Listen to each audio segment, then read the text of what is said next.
തിരുവനന്തപുരം നഗരത്തിന്റെ ഹൃദയഭാഗത്ത് കിള്ളിയാറിന്റെ തീരത്താണ് ലോകപ്രശസ്തമായ ആറ്റുകാൽ ഭഗവതി ക്ഷേത്രം സ്ഥിതി ചെയ്യുന്നത്. സ്ത്രീകളുടെ ശബരിമല എന്നറിയപ്പെടുന്ന ഈ ക്ഷേത്രം ഭക്തിയുടെയും സ്ത്രീശക്തിയുടെയും പ്രതീകമായാണ് കണക്കാക്കപ്പെടുന്നത്. ആറ്റുകാൽ ഭഗവതിയുടെ ഐതിഹ്യം കണ്ണകി ചരിത്രവുമായി ആഴത്തിൽ ബന്ധിക്കപ്പെട്ടിരിക്കുന്നു. തമിഴ് കാവ്യമായ ചിലപ്പതികാരത്തിലെ നായികയായ കണ്ണകിയുടെ അവതാരമായാണ് ആറ്റുകാലമ്മയെ ഭക്തർ ആരാധിക്കുന്നത്. മധുരാനഗരം ദഹിപ്പിച്ച ശേഷം കണ്ണകി കേരളത്തിലേക്ക് യാത്ര തിരിച്ചു. യാത്രാമധ്യേ തിരുവനന്തപുരത്തെ കിള്ളിയാറിന് തീരത്തുള്ള മുള്ളുവീട്ടിൽ തറവാട്ടിലെ കാരണവർ ആറ്റിൽ കുളിക്കുമ്പോൾ അതിസുന്ദരിയായ ഒരു ബാലികയെ കണ്ടു. ഒറ്റയ്ക്ക് നിൽക്കുന്ന ആ പെൺകുട്ടിയെ കണ്ട് അത്ഭുതപ്പെട്ട കാരണവർ അവളോട് കാര്യങ്ങൾ തിരക്കി. പുഴ കടക്കാൻ സഹായിക്കണമെന്നാവശ്യപ്പെട്ട കുട്ടിയെ അദ്ദേഹം വീട്ടിലേക്ക് കൂട്ടിയിരുത്തി.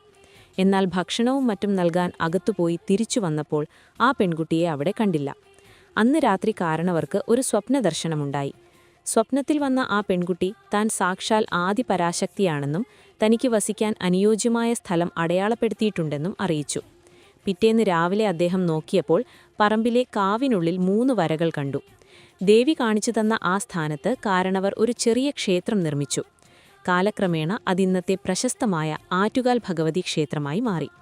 സ്ത്രീകളുടെ ശബരിമല എന്നറിയപ്പെടുന്ന ഈ ക്ഷേത്രം ലോകപ്രശസ്തമാണ്.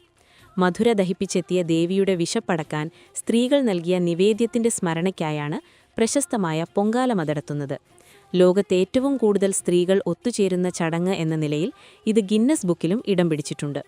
ക്ഷേത്രത്തിൽ കുടിയിരുത്തിയിരിക്കുന്ന ദേവി കണ്ണകിയാണെന്ന് വിശ്വസിക്കപ്പെടുന്നതിനാൽ പൊങ്കാല മഹോത്സവത്തിന്റെ തുടക്കം മുതൽ ഒടുക്കം വരെ ചിലപ്പതികാരത്തിലെ കഥാസന്ദർഭങ്ങൾ ഉൾക്കൊള്ളുന്ന തോട്ടംപാട്ട് ആലപിക്കാറുണ്ട്.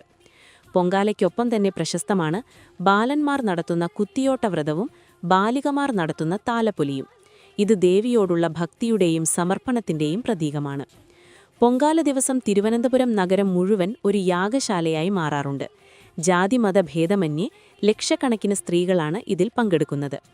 പൊങ്കാല മഹോത്സവത്തോടനുബന്ധിച്ച് 12 വയസ്സിൽ താഴെയുള്ള ആൺകുട്ടികൾ നടത്തുന്ന പ്രധാന വ്രതമാണിത്.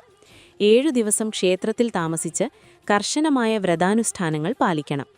മഹിഷാസുരനെ വധിച്ച ശേഷം ദേവിയുടെ മുറിവുകളിൽ പുരട്ടാനുള്ള മരുന്നായി ഈ കുട്ടികളുടെ രക്തം പ്രതീകാത്മകമായി അർപ്പിക്കുന്നു എന്നാണ് സങ്കല്പം.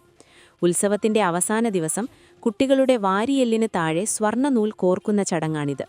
പുത്തൻ വസ്ത്രങ്ങൾ ധരിച്ച് കയ്യിൽ താലവുമേന്തി ദേവിയെ വണങ്ങുന്ന ചടങ്ങാണിത്. സുമംഗലികളാകാനും ഐശ്വര്യത്തിനുമായാണ് ഇത് പ്രധാനമായും ചെയ്യുന്നത്. ദേവിയെ പള്ളിയുണർത്തുന്നത് മുതൽ ഉത്സവം അവസാനിക്കുന്നതുവരെ പാട്ടുപുരിയിൽ തോട്ടംപാട്ട് വടക്കും. കണ്ണകിയുടെ ജനനം മുതൽ പാണ്ഡ്യരാജാവിനെ വധിക്കുന്നതുവരെയുള്ള കഥാസന്ദർഭങ്ങളാണ് പാടുന്നത്. കൊടുങ്ങല്ലൂർ ഭഗവതിയെ ആറ്റുകാലിലേക്ക് ആവാഹിക്കുന്നതായാണ് സങ്കല്പം.